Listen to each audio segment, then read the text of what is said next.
जय माँ जय माँ जय माँ जय माँ जय माँ जय माँ जय माँ जय माँ जय माँ जय माँ जय माँ जय माँ।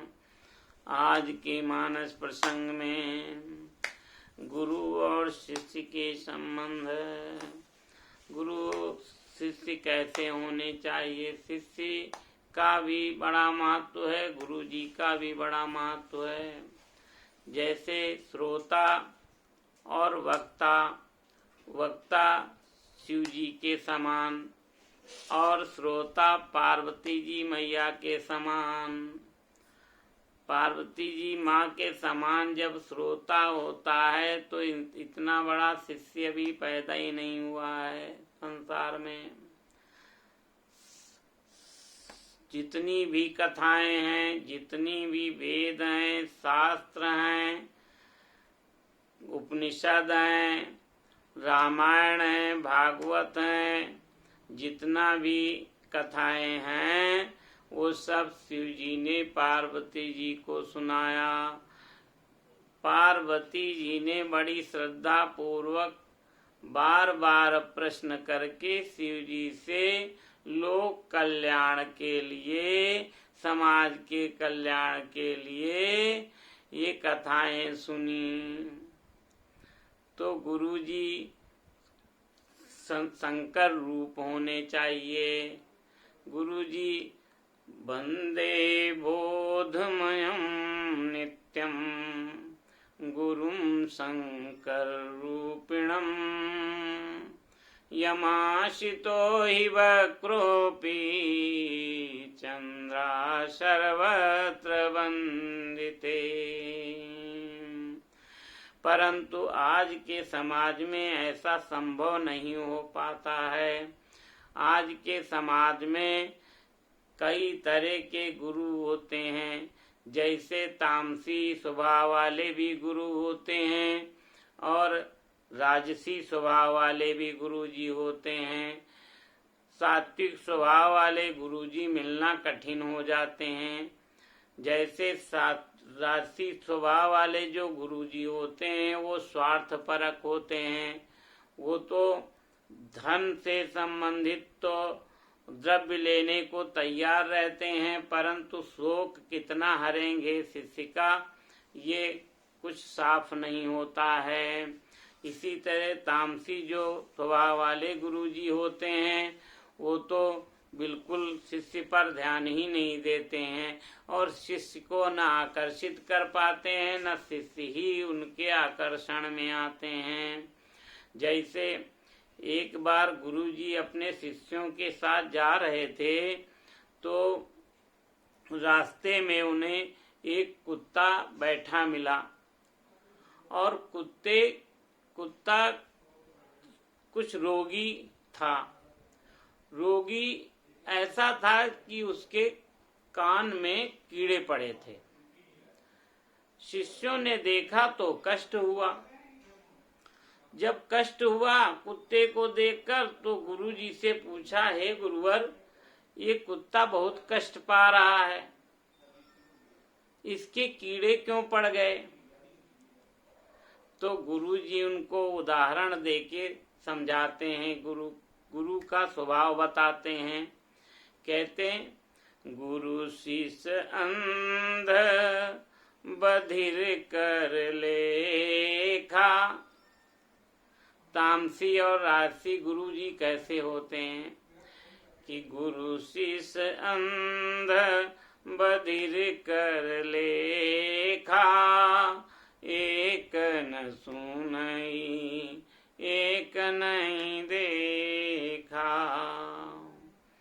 एक न सुनई एक नहीं देखा।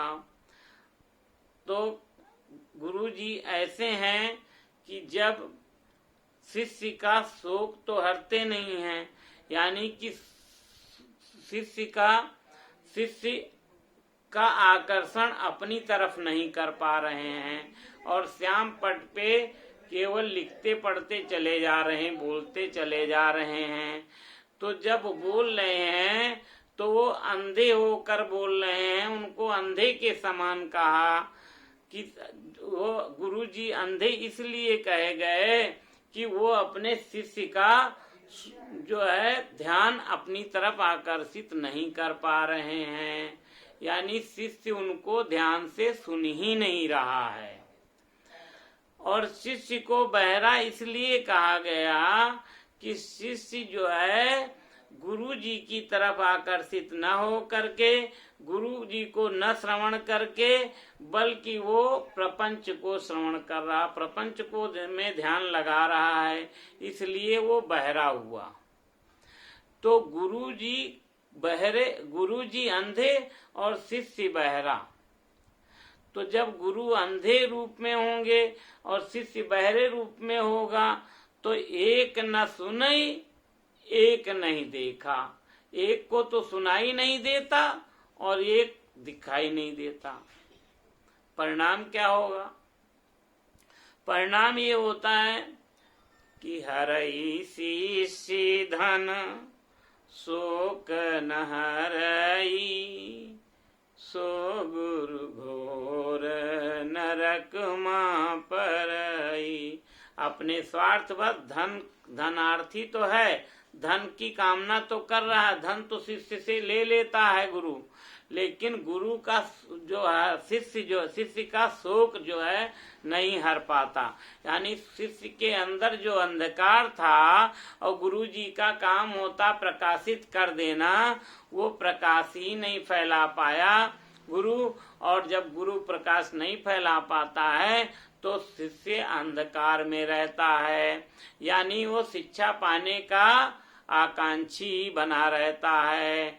तो वही जो गुरुजी हैं ये कुत्ते के रूप में हैं आज, और ये जो कीड़े हैं वो जो है पिछले जन्म के शिष्य हैं।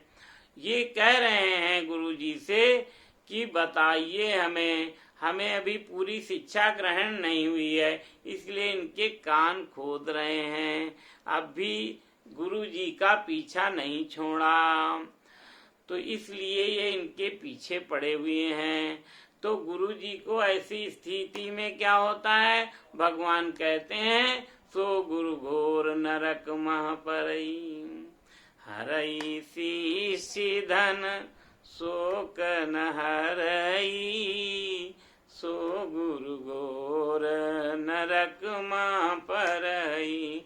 ऐसे गुरुओं की अधोगति होती है, उनको हम कुकर सूकर बनाया करते हैं। भगवान कहते हैं इसलिए गुरु का आचरण बहुत शुद्ध होना चाहिए और सात्विक स्वभाव वाले होने चाहिए। इसीलिए शिष्य को भी समझ करके ही गुरु से शिक्षा लेनी चाहिए कि ये गुरु हमारे सक्षम हैं हमको समझाने के लिए या नहीं हैं। तो तुलसी बाबा क्या कहते हैं? तुलसी बाबा कहते हैं अच्छा गुरु पाने के लिए शिव जी को भजो। कैसे? वंदे बोधमयं नित्यं गुरुं शंकर रूपिणं, यमाशितो हि वक्रोऽपि चंद्रा सर्वत्र वंदिते। गुरु जी के समान में कोई गुरु जी, शंकर जी के समान कोई गुरु जी हुए ही नहीं।